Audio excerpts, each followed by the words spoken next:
Chunki bu yer payg'ambarlarni, shahidlarni, siddiqlarni, mashoyixi avliyolarni, qorilarni, olimlarni o'z bag'riga olgan yerdir.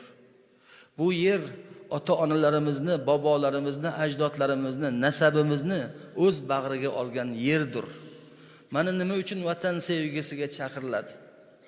Har bir inson o'z vatanini yaxshi ko'radi. Yaxshi ko'rishni ba'zilar bilmaydi va aytib bera olmaydi. Vatanni yaxshi ko'rishini vatanni uzoq bo'lgandan keyin anglab qoladi. Shuning uchun Imom G'azoliy rahmatullohi alayh hamma narsaning bitta haqqi bo'lsa, vatanda bir nechta haqlar bo'ladi. Birinchi haqqi, vatanda yashaganingda shukronalik his bilan yashagin. Janjal to'polon qilib, odamlarni ixtilofga bo'lib, odamlar o'rtasida nafrat urug'ini kuchaytirmagin. Vatanda yashaganda ana shunday tinchlik bilan yashang, shukronalik bilan yashang. Vatandan ketganingizda sog'inch haqqi bor.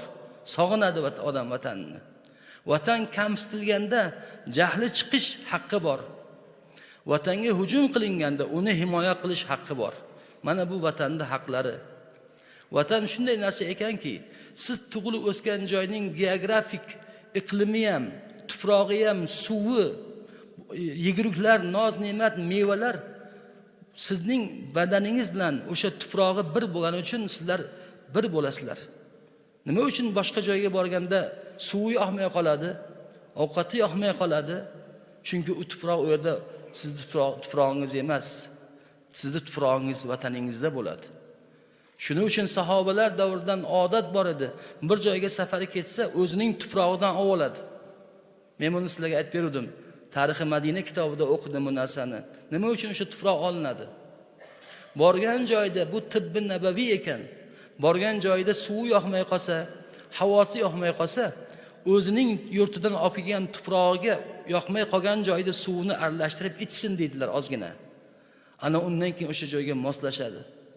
Hijrat qilgandan keyin ba'zi sahobalarning Madinada qornlari og'rib qolishdi, suvi yoqmay qoldi. Kasal, bezgak bo'lib qolishdi, havosi yoqmay qoldi. Payg'ambar alayhisalom duo qilganlardan keyin nima deb duo qildilar? Ey Robbim, Madinani ham bizga Makkadek qil deb duo qildilar. Makka bizga vatan edi, unga moslashgan edik. Madinaga moslasha olmayapmiz, uni bizga moslashtir deb duo qildilar va duolar ijobat bo'lib, keyin sahobalar bemalol yashaydigan bo'lishdi. Vatan mana shunday narsa. Vatan sevgisi yo'q deydigan nodonlarga quloq solmang.